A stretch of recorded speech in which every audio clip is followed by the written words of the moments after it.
జై శ్రీరామ్. అందరికీ నమస్కారం. వెల్కమ్ టు న్యూస్ అఖండ. నేను మీ కస్తూరి శ్రీధర్. మిత్రులారా, మన శత్రు దేశాలైనటువంటి ఈ పాకిస్తాన్ కావచ్చు లేదా చైనా కావచ్చు, మామూలు దేశాలు కాదు, ఒకదాన్ని మించింది ఒకటి. ఇప్పుడు ఈ పాకిస్తాన్ను తమ మిత్ర దేశమైనటువంటి చైనా దారుణంగా అవమానించింది. సరే, ఇంతకు ఏం జరిగింది ఏందనేది ఈ న్యూస్ ద్వారా మీకు చెప్పే ప్రయత్నం చేస్తా. న్యూస్ మాత్రం మరో మాట తావేలేదు, సూపర్గా ఉంటుంది. ఓకేనా? రోజు రోజుకు ఉగ్రవాద దేశమైనటువంటి పాకిస్తాన్ పరిస్థితి ఘోరంగా దిగజారిపోతుంది. అసలు ఈ లపాకిస్తాన్ను పట్టించుకునే వాళ్లే కరువైపోయినారు. లపాకిలు కదా, అట్టే ఉంటుంది వాళ్ళ బతుకంతా కూడా. ఈ లపాకిస్తాన్ను ఎవరి అవసరాలకు తగ్గట్టు వాళ్ళు ఉపయోగించుకొని వదిలేస్తున్నారు. పూర్తిగా చెప్పాలంటే ఏం చెప్తావులే, దాన్ని బట్టి మీరు అర్థం చేసుకోండి. ముఖ్యంగా చైనా అయితే పాకిస్తాన్ను అసలు లెక్కే చేయడంలే. ఈ లపాకిస్తాను ఒక సర్వస్వతంత్ర దేశమని కూడా గుర్తించడంలే. నిజానికి ఈ పాకిస్తాన్కు చైనా అత్యంత మిత్ర దేశం.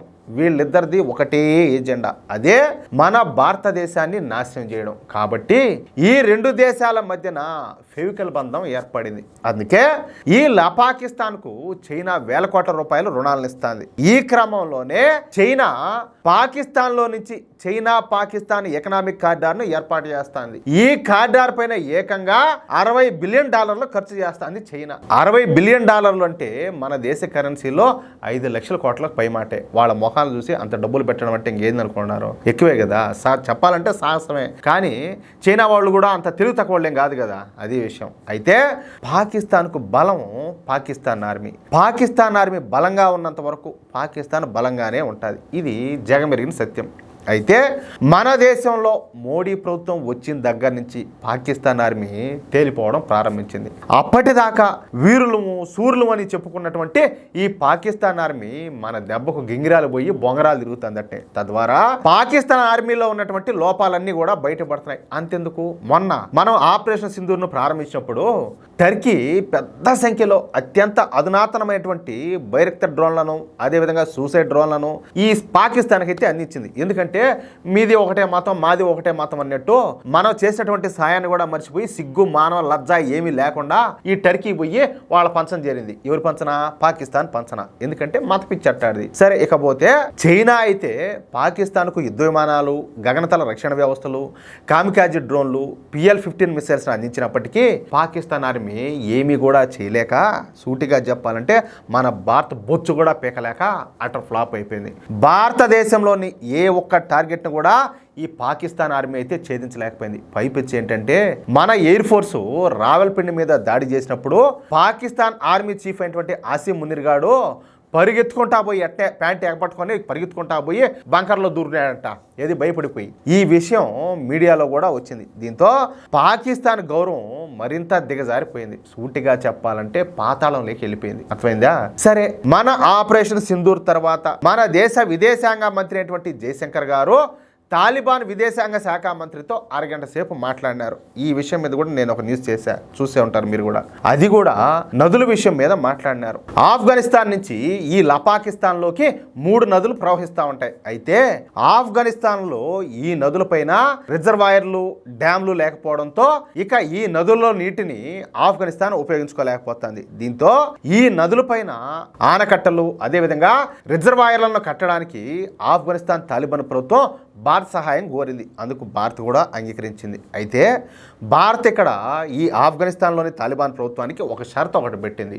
ఈ 3 నదులపైన ఆనకట్టలు, అదేవిధంగా రిజర్వాయర్లు, డ్యామ్లను మేము పూర్తిగా, అది కూడా మా ఖర్చుతోనే మేము నిర్మిస్తాం. అయితే ఈ నదులలోని నీటిని ఆఫ్ఘనిస్తానే పూర్తిగా వాడుకోవాలి. పాకిస్తాన్కు ఎట్టి పరిస్థితుల్లో కూడా ఈ నదీ జలాలను అందేకూడదు అనేటటువంటి షరతును భారత్ అయితే విధించింది. కరెక్టే కదా. మరి మనం సపోర్ట్ చేస్తున్నాం, వాళ్ళకి మన డబ్బులు పెట్టి వాళ్ళు కట్టిస్తున్నాం అంటే దానివల్ల మనకు కూడా ఏదో లాభం ఉండాలి కదా. అంటే ఇక్కడ మన శత్రు దేశం అయినటువంటి పాకిస్తాన్ను డిక్కీలు వగలగొడుతున్నాం అనమాట. అర్థమైందా?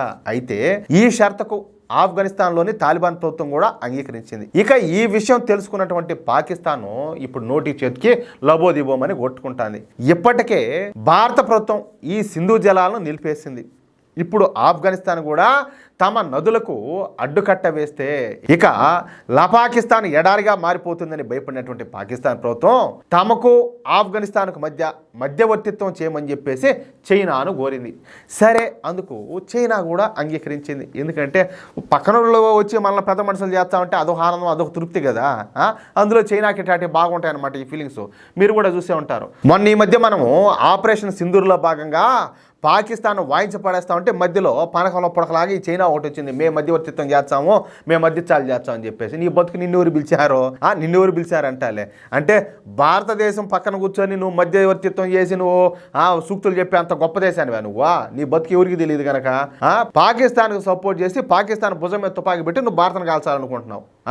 నువ్వు కాదు, నిన్ను నమ్మేదానికి ఇక్కడ ఎవరు ఎరుపుష్పాలు ఉన్నారు అంటాలే. అయితే కానీ ఈ ఆఫ్ఘనిస్తాన్ పాకిస్తాన్కి అంత శక్తి ఉండదు కదా, మనకు వాళ్ళకి అసలు పోలికే లేదు. కాబట్టి చైనా కూడా దానికైతే అంగీకరించేసింది. ఇక పాకిస్తాన్ ఉప ప్రధానిని అలాగే ఆఫ్ఘనిస్తాన్ తాలిబాన్ ఫారిన్ మినిస్టర్ను ఈ చైనా తమ దేశానికి పిలిపించింది. ఎందుకు?